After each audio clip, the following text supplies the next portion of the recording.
여러분 상상해보세요. 하늘 높이 날아오르는 전투기 한 대가 있습니다. 그 조종석에는 러시아의 엘리트 여성 조종사가 앉아 있어요. 하지만 그녀가 향하는 곳은 조국이 아닙니다. 바로 대한민국의 하늘이죠. 왜 그녀는 모든 것을 버리고 낯선 땅으로 향했을까요? 조국을 배신한 배신자일까요? 아니면 양심을 지킨 진정한 용기자일까요? 러시아 군부의 위험한 명령과 가족에 대한 협박 사이에서 그녀가 내린 선택은 무엇이었을까요? Su-27 전투기와 함께 인천국제공항에 불시착한 알렉산드라 페트로바의 충격적인 실화가 지금 시작됩니다. 그녀의 이야기는 단순한 망명 이야기가 아닙니다. 인간의 존엄성과 자유를 향한 간절한 외침이에요. 과연 그녀는 한국 땅에서 진정한 자유를 찾을 수 있을까요? 이 놀라운 이야기의 끝이 궁금하시다면 구독과 좋아요, 알림 설정으로 함께 해주세요. 안녕하세요. 제 이름은 알렉산드라입니다. 지금부터 제가 겪은 놀라운 이야기를 들려드릴게요. 저는 러시아 공군의 전투기 조종사였어요. Su-27을 몰며 하늘을 가르는 것이 제 일이었죠. 그런데 충성의 대가로 돌아온 것은 존중이 아닌 감시와 압박이었습니다. 동료 남성 조종사들은 저를 인정하지 않았어요. 훈련장에서 제가 더 정확한 비행을 해도 그들은 여자라는 이유만으로 실력을 폄하했습니다. 상부 역시 마찬가지였어요. 제 실적을 정치적 선전에 이용하면서도 정작 중요한 임무에서는 배제했죠. 첫 번째 실전 임무 때 일이었습니다. 적기를 격추한 건 저였는데 언론에 발표된 건 남성 동료의 이름이었어요. 제가 항의하자 지휘관은 이렇게 말했습니다. 국가 이미지를 위해 필요한 조치라고요. 하늘을 지켜야 할 임무가 어느새 권력의 도구로 변질되는 걸 보며 저는 점점 숨이 막혀갔어요. 매일 아침 경납고로 향하는 발걸음이 무거워졌습니다. 조종관을 잡는 손에도 떨림이 느껴졌고요. 그러던 어느 날 결정적인 순간이 찾아왔습니다. 민간인 거주 지역 근처로 정찰 비행을 나가라는 명령이 떨어진 거예요. 하지만 그 임무의 진짜 목적을 알았을 때 저는 거부할 수밖에 없었습니다. 명령을 거부한 순간부터 배신자라는 꼬리표가 따라붙었어요. 동료들의 시선이 차갑게 변했고 상관들은 저를 감시하기 시작했습니다. 제가 선택한 길이 얼마나 위험한지 깨달았지만 이미 돌이킬 수 없었어요. 러시아 군대에서 저는 더 이상 조종사가 아니라 문제 인물이 되어버렸습니다. 그리고 그때부터 제 진짜 이야기가 시작된 거예요. 제가 따르지 않은 명령은 바로 민간 마을 폭격이었습니다. 체첸 접경 지역의 작은 마을이었는데 그곳에는 반군이 숨어 있다는 정보가 있었어요. 하지만 정찰을 통해 확인한 결과 그 마을에는 아이들과 노인들만 있었습니다. 브리핑룸에서 지휘관이 작전 지도를 펼쳐놓고 설명했어요. 적의 거점을 완전히 소탕해야 한다고 했습니다. 그런데 위성 사진을 자세히 보니 학교와 병원이 보였어요. 제가 질문하자 지휘관은 차갑게 대답했습니다. 전쟁에서는 불가피한 희생이 따른다고요. 하지만 저는 받아들일 수 없었습니다. 무고한 시민들을 향해 미사일을 발사하는 것이 어떻게 정의로운 임무일 수 있을까요? 제가 조종사가 된 이유는 조국을 지키기 위해서였지 무차별 살상을 위해서가 아니었거든요. 그날 오후 2시 출격 명령이 내려졌어요. 저는 활주로에서 Su-27에 탑승했지만 엔진을 켜지 않았습니다. 무전기 너머로 들려오는 지휘관의 재촉에도 불구하고 저는 움직이지 않았어요. 결국 임무는 다른 조종사가 대신 수행했습니다. 그날 밤 10시쯤 제 숙소로 군 검열팀이 찾아왔습니다. 3명의 남자가 제 방에 들어와 의자에 앉더니 차갑게 말했어요. 다시는 명령을 거역하지 말라고요.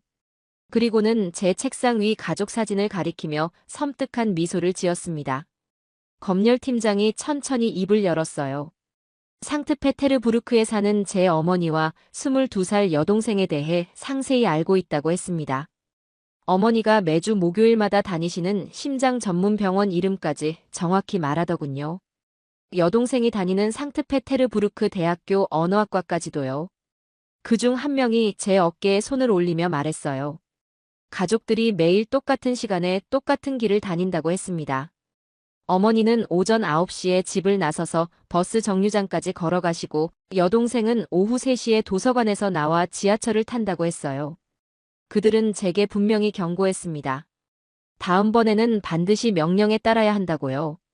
그렇지 않으면 가족들에게 예상치 못한 사고가 생길 수도 있다는 식으로 말했어요. 직접적인 위협은 아니었지만 그 말의 의미는 너무나 명확했습니다.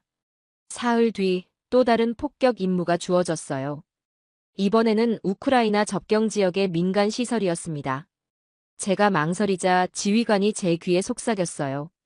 어머니의 심장 수술 예정일이 다음 주라면서요. 병원에서 무슨 일이 일어날지 모른다고 했습니다. 저는 그때 완전히 깨달았습니다. 러시아에서 제 삶은 더 이상 안전하지 않다는 것을요. 명령을 따르면 무고한 사람들을 죽이는 살인자가 되고 거부하면 제 가족이 위험해지는 지옥 같은 상황이었어요. 밤마다 잠을 이룰 수 없었습니다. 꿈속에서도 폭격당하는 마을 사람들의 비명소리가 들렸어요. 그리고 가족들이 위험에 처한 모습도 계속 떠올랐습니다. 제 선택 하나가 너무 많은 사람들의 생명과 직결되어 있었거든요. 결국 저는 결심했어요. 이 상황에서 벗어나야 한다고요. 하지만 러시아 군대에서 탈출하는 것은 거의 불가능에 가까웠습니다. 24시간 감시가 이어졌고 기지 밖으로 나가는 것도 철저히 통제되었거든요. 그 특별한 기회는 일주일 뒤에 찾아왔습니다. 모스크바행 민간 항공기 호송 임무였어요. 정부 고위 관료들을 태운 항공기를 보호하며 함께 비행하는 일이었죠. 하지만 그 전에 더 충격적인 일이 벌어졌습니다. 제 군 복무 기록이 사라진 거예요. 컴퓨터 시스템에서 제 이름을 검색해도 아무것도 나오지 않았습니다. 마치 알렉산드라 페트로바라는 조종사가 존재하지 않았던 것처럼요. 인사과에 문의하자 담당자가 당황하며 말했어요. 시스템 오류일 거라고 했지만 저는 알 수 있었습니다. 이것이 우연이 아니라는 것을요. 누군가가 의도적으로 제 기록을 지운 거였어요. 동료들의 태도도 완전히 달라졌습니다. 함께 훈련받던 이반은 제 인사를 무시했고 세르게이는 아예 다른 방향으로 고개를 돌렸어요. 식당에서 밥을 먹을 때도 아무도 제 옆에 앉지 않았습니다. 가장 충격적인 건 빅토르의 배신이었어요. 그는 제가 군에 입대했을 때부터 알던 친구였습니다. 함께 비행 훈련을 받고 서로의 고민을 나누던 사이였죠. 그런데 그가 제게 다가와서 속삭였어요. 빅토르는 말했습니다. 더 이상 저와 어울릴 수 없다고 했어요. 상부에서 저와 가까이 지내는 사람들을 감시한다는 소문이 돌고 있다고 했습니다. 자신의 미래를 위해서는 저를 피해야 한다면서 미안하다고 했어요. 그날 밤 저는 홀로 경납고에 앉아 있었습니다. 제 SU-27을 바라보며 생각에 잠겼어요. 이 전투기는 제게 꿈이자 자부심이었는데 이제는 감옥의 철창처럼 느껴졌습니다. 다음 날 아침 지휘관이 저를 불렀어요. 모스크바행 호송 임무에 대한 브리핑이었습니다. 정부 관료들이 탄 투-154를 보호하며 모스크바까지 함께 비행하는 임무였어요. 단순해 보이는 임무였지만 저에게는 마지막 기회처럼 느껴졌습니다. 브리핑을 받으며 저는 계획을 세웠어요. 모스크바 상공에서 Tu-154와 분리된 후 제가 할 수 있는 일은 무엇일까 생각했습니다. 러시아 영공을 벗어나는 것은 불가능해 보였지만 다른 방법이 있을지도 몰랐어요. 그런데 그때 놀라운 정보를 얻었습니다. 정비사 미하일이 조용히 알려준 거였어요. 그 Tu-154가 실제로는 인천국제공항으로 향한다는 것이었습니다. 표면상으로는 모스크바행이지만 실제 목적지는 한국이었어요. 정부 고위 관료 중 한 명이 한국과의 비밀 회담을 위해 떠나는 거였다고 했습니다. 공식적으로는 모스크바 출장이지만 실제로는 서울에서 중요한 협상을 할 예정이라는 거였어요. 그 순간 저는 운명을 느꼈습니다. 이것이 바로 제가 기다려온 기회라는 걸 알았어요. 한국까지 호송 임무를 수행한 후 그곳에서 새로운 삶을 시작할 수 있을지도 몰랐습니다. 하지만 위험도 컸어요. 만약 계획이 발각된다면 저는 반역자로 처형당할 수도 있었습니다. 가족들에게도 위험이 미칠 거였고요. 그래도 저는 결심했습니다. 더 이상 이곳에 있을 수는 없다고요. 출격 전날 밤 저는 어머니께 마지막 편지를 썼어요. 물론 보낼 수는 없었지만 제 마음을 정리하고 싶었습니다. 편지에는 제가 왜 이런 선택을 할 수밖에 없었는지, 그리고 얼마나 가족들을 사랑하는지 적었어요. 다음 날 새벽 6시, 저는 SU-27의 조종석에 앉았습니다. 엔진의 굉음 소리가 귓가에 울렸지만 제 마음은 이상하게 평온했어요. 마침내 제 운명을 제 손으로 결정할 때가 온 거였습니다. 오전 10시, 저는 TU-154와 함께 이륙했습니다. 표면상으로는 모스크바까지 호송하는 임무였지만 실제로는 인천국제공항을 향한 비행이었어요. 고도 1000m 상공에서 바라본 시베리아 평원이 서서히 뒤로 사라져갔습니다. 비행 도중 무전을 통해 TU-154 기장과 교신했어요. 그는 저에게 한국 영공에 진입하기 전까지 호송을 계속해달라고 요청했습니다. 저는 그 순간까지도 정말로 한국 땅을 밟을 수 있을지 확신하지 못했어요. 3시간 반이 지난 후 드디어 한국 영공이 보였습니다. 인천국제공항의 관제탑에서 러시아어로 교신이 왔어요. TU-154의 착륙을 안내하는 내용이었지만 저에 대한 언급은 없었습니다. 원래 계획대로라면 저는 이곳에서 되돌아가야 했어요. 하지만 저는 다른 결정을 내렸습니다. TU-154가 착륙 준비에 들어갔을 때 저도 함께 착륙 허가를 요청했어요. 관제탑에서는 당황한 듯 반복해서 확인했습니다. 러시아 전투기의 긴급 착륙 요청이라니 아마 처음 있는 일이었을 거예요. 인천국제공항에 SU-27의 바퀴가 닿는 순간 모든 것이 달라졌습니다. 러시아에서 봤던 차가운 관제 지시와는 완전히 달랐어요. 한국 관제사들은 차분하고 친절하게 착륙을 안내해 주었습니다. 긴급 상황임에도 불구하고 말이죠. 활주로에서 엔진을 끈 후 저는 조종석에서 내려다보았어요. 한국의 공항 직원들이 제 전투기 주위로 모여들고 있었습니다. 그들의 표정에는 적대감이 아닌 호기심과 놀라움이 가득했어요.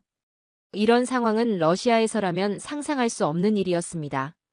조종석에서 내리자마자 한국어와 영어를 섞어 말하는 공항 보안 요원이 다가왔어요. 저는 서툰 영어로 자신을 소개했습니다. 러시아 공군 조종사이며 정치적 망명을 원한다고 말했어요. 그 말을 듣자 보안 요원의 표정이 진지해졌습니다. 곧바로 통역관이 도착했어요. 젊은 한국 여성이었는데 유창한 러시아어로 저에게 말을 걸었습니다. 제가 왜 이곳에 왔는지, 무엇을 원하는지 차근차근 물어보더군요. 저는 제 상황을 솔직하게 설명했습니다. 통역관은 제 이야기를 들으며 고개를 끄덕였어요. 그리고 한국 정부에서 제 케이스를 검토할 것이라고 말했습니다. 그동안 안전한 곳에서 머물 수 있도록 도와주겠다고 했어요. 그 말을 들었을 때 가슴이 뜨거워졌습니다. 임시 숙소로 안내받으며 공항을 걸어갈 때 저는 주변을 둘러보았어요. 사람들이 바쁘게 오가고 있었지만 러시아에서 느꼈던 그 차갑고 경직된 분위기는 없었습니다. 오히려 활기차고 자유로운 느낌이었어요. 숙소에 도착해서 창밖을 내다보니 인천국제공항의 야경이 펼쳐져 있었습니다. 수많은 항공기들이 이륙하고 착륙하는 모습을 보며 저는 깨달았어요. 이곳은 정말로 자유로운 곳이구나 하고요. 하지만 동시에 불안도 몰려왔습니다. 러시아에서는 벌써 제 실종 신고가 들어갔을 거였어요. 외교적 문제가 될 수도 있고 저를 다시 데려가려는 시도가 있을지도 몰랐습니다. 제 가족들은 어떻게 될까 하는 걱정도 컸어요. 그날 밤 저는 처음으로 자유로운 공기를 마셨습니다. 러시아에서는 항상 감시받는다는 압박감이 있었는데 이곳에서는 그런 느낌이 없었어요. 물론 아직 불확실한 상황이었지만 적어도 제가 원하지 않는 명령을 따르지 않아도 되는 곳이었습니다. 침대에 누워 천장을 바라보며 생각했어요.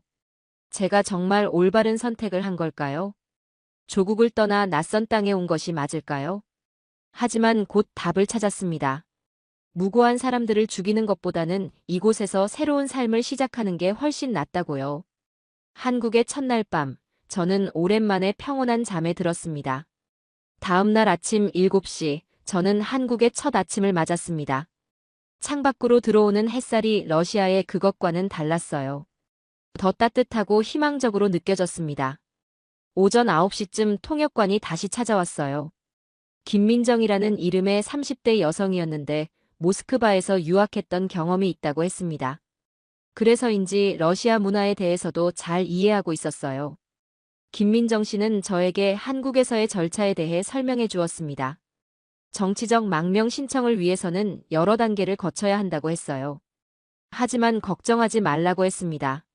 한국 정부가 최선을 다해 도와줄 것이라면서요. 오후 2시에 제 SU-27을 보러 갔습니다. 한국 공군 관계자들과 함께였는데 그들은 제 전투기에 대해 많은 관심을 보였어요. 기술적인 질문들도 했고 제 비행 경험에 대해서도 물어보았습니다. 정비경납고에서 한국인 정비사 박상훈 씨를 만났습니다. 그는 20년 넘게 항공기 정비 일을 해왔다고 했어요. 제 SU-27을 살펴보며 러시아 기술력에 감탄하더군요. 그리고 저에게 커피 한 잔을 건네며 말했습니다. 박상훈 씨가 말했어요. 여기서는 기계보다 사람이 먼저라고 했습니다. 아무리 좋은 전투기라도 그것을 조종하는 사람이 행복하지 않으면 의미가 없다고 했어요. 그 한마디가 제 가슴을 깊이 흔들었습니다. 러시아에서는 저를 소모품처럼 다뤘거든요. 실수하면 처벌받고 성공하면 상부의 공로가 되었습니다. 제 개인적인 의견이나 감정은 전혀 중요하지 않았어요. 오직 명령에 따르는 도구 역할만 요구받았습니다. 하지만 이곳은 달랐습니다. 박상훈 씨뿐만 아니라 다른 한국 사람들도 저를 한 명의 인간으로 대해주었어요. 제 이야기를 진지하게 들어주었고 제 선택을 존중해 주었습니다. 그날 오후 한국 공군 김대령과 면담을 했습니다. 그는 제게 한국에서의 향후 계획에 대해 물어보았어요. 저는 솔직하게 답했습니다. 다시는 무고한 사람들을 해치는 임무는 하고 싶지 않다고요. 평화를 위한 일이라면 무엇이든 하겠다고 했습니다. 김대령은 고개를 끄덕이며 말했어요. 한국에서는 군인도 양심에 따라 판단할 권리가 있다고 했습니다. 상명하복도 중요하지만 인간으로서의 도덕적 판단이 더 우선한다고 했어요. 이런 말을 들은 것은 처음이었습니다. 저녁 시간에는 한국 음식을 처음 맛보았어요. 김치찌개와 비빔밥이었는데 매콤하면서도 깊은 맛이 있었습니다. 러시아 음식과는 완전히 달랐지만 이상하게 마음이 따뜻해지는 느낌이었어요. 식당에서 만난 한국인들은 저를 호기심 어린 눈으로 바라보았지만 적대적이지는 않았어요. 오히려 친근하게 인사를 건네는 사람들도 있었습니다. 한 아주머니는 제게 김치를 더 주시며 한국어로 뭔가 말씀하셨는데 통역관이 건강하게 많이 먹으라는 뜻이라고 알려주었어요. 그날 밤 숙소에서 일기를 썼습니다. 러시아에서는 일기를 쓰는 것도 위험했어요.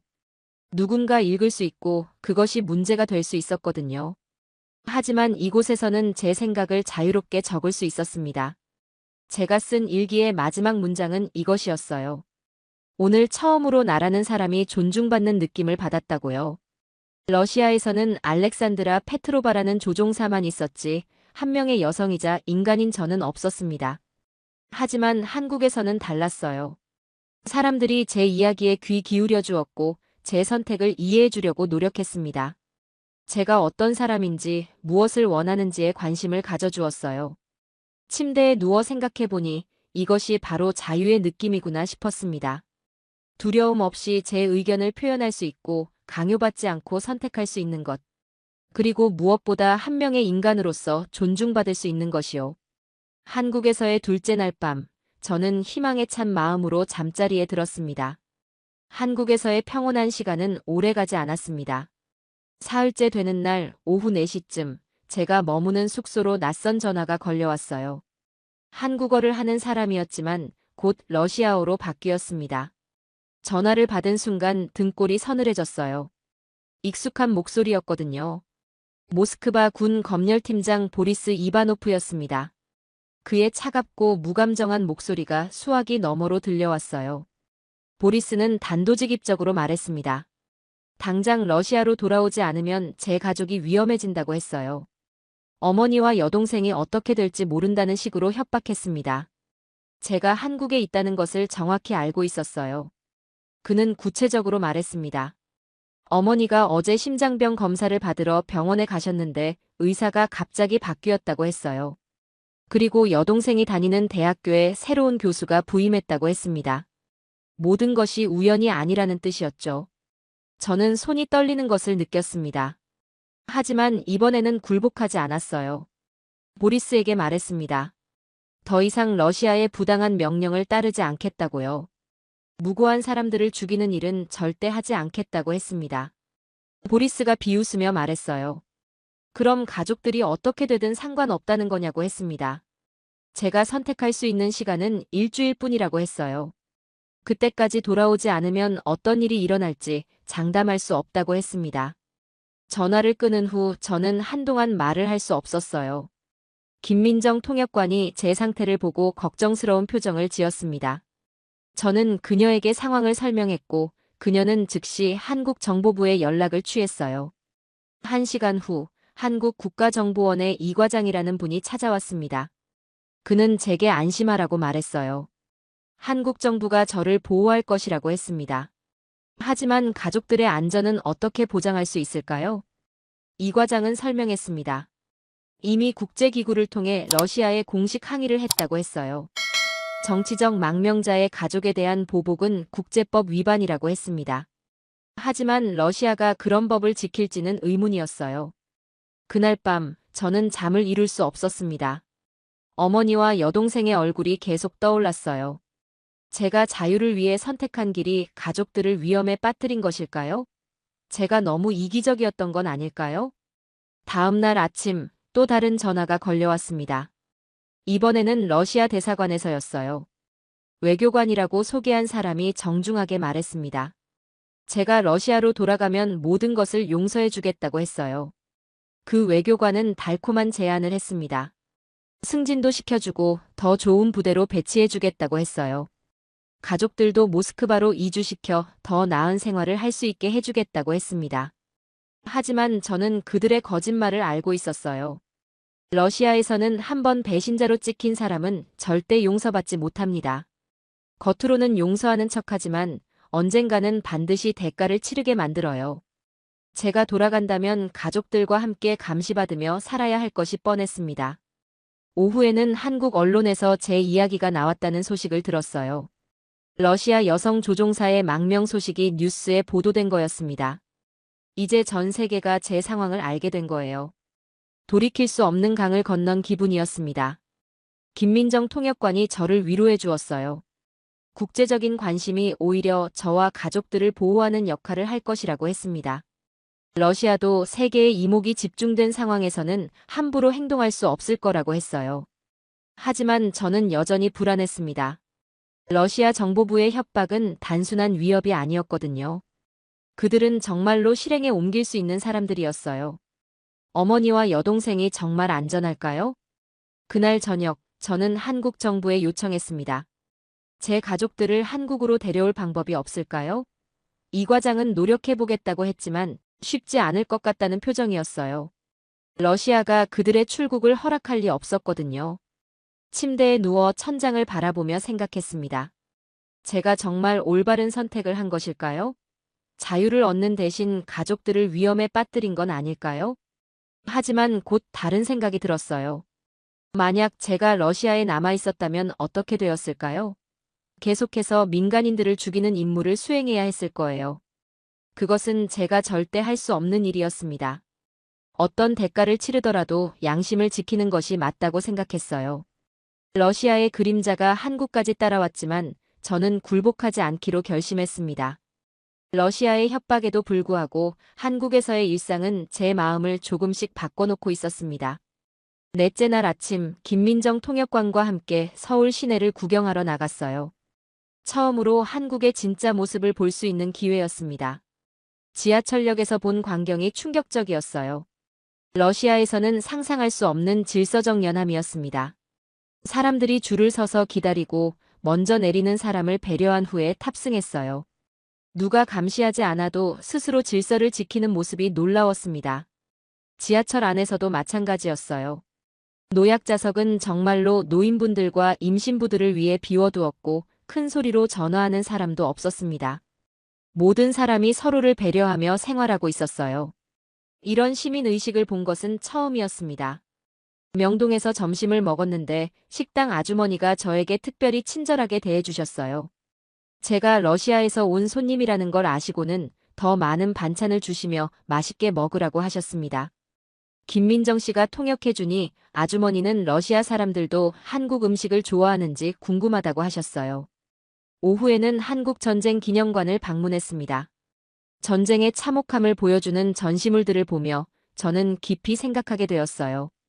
한국 사람들도 전쟁의 고통을 겪었구나 싶었습니다. 그런데도 복수나 증오가 아닌 평화를 선택했더군요. 기념관에서 만난 한 할아버지가 인상적이었어요. 그분은 한국 전쟁 참전 용사셨는데 저에게 이런 말씀을 하셨습니다. 전쟁은 승자도 패자도 없다고 모든 사람이 피해자라고 하셨어요. 김민정 씨가 통역해주는 그 말씀이 가슴에 깊이 박혔습니다. 저녁에는 한강공원에 갔어요. 많은 사람들이 가족, 연인, 친구들과 함께 평화롭게 시간을 보내고 있었습니다. 아이들이 뛰어놀고 젊은 연인들이 데이트를 하고 노인분들이 산책을 하는 모습을 보니 마음이 따뜻해졌어요. 한강에서 치킨과 맥주를 먹으며 김민정 씨와 대화를 나누었습니다. 그녀는 저에게 물었어요. 러시아와 한국 중 어느 곳이 더 좋은지 물어보더군요. 저는 망설이지 않고 답했습니다. 한국이 훨씬 자유롭고 평화롭다고요. 김민정 씨가 말했어요. 한국도 완벽한 나라는 아니라고 했습니다. 여러 문제들이 있지만 적어도 사람들이 자유롭게 의견을 표현할 수 있고 정부를 비판할 수도 있다고 했어요. 그리고 무엇보다 전쟁을 원하지 않는다고 했습니다. 그날 밤 숙소로 돌아가는 길에 편의점에 들렸어요. 24시간 운영되는 편의점이 신기했습니다. 러시아에서는 밤늦은 시간에 혼자 다니는 것이 위험했는데 한국에서는 여성 혼자서도 안전하게 다닐 수 있더군요. 편의점 알바생이 저에게 친절하게 인사했어요. 제가 외국인인 것을 알면서도 차별하지 않고 똑같이 대해주었습니다. 작은 일이었지만 저에게는 큰 감동이었어요. 러시아에서는 외국인에 대한 시선이 곱지 않았거든요. 숙소에 돌아와서 하루를 정리하며 일기를 썼어요. 오늘 하루 동안 본 한국 사람들의 모습이 계속 떠올랐습니다. 서로를 배려하고 질서를 지키며 평화롭게 살아가는 모습들이요. 제가 러시아에서 느꼈던 것과는 정반대였어요. 러시아에서는 항상 긴장하고 경계해야 했습니다. 언제 감시당할지, 언제 처벌받을지 모르는 불안감 속에서 살았어요. 하지만 한국에서는 그런 두려움이 없었습니다. 이곳에서 저는 처음으로 공포가 아닌 희망을 실어나를 수 있다고 느꼈습니다. 러시아에서 하늘은 항상 죽음의 그림자였어요.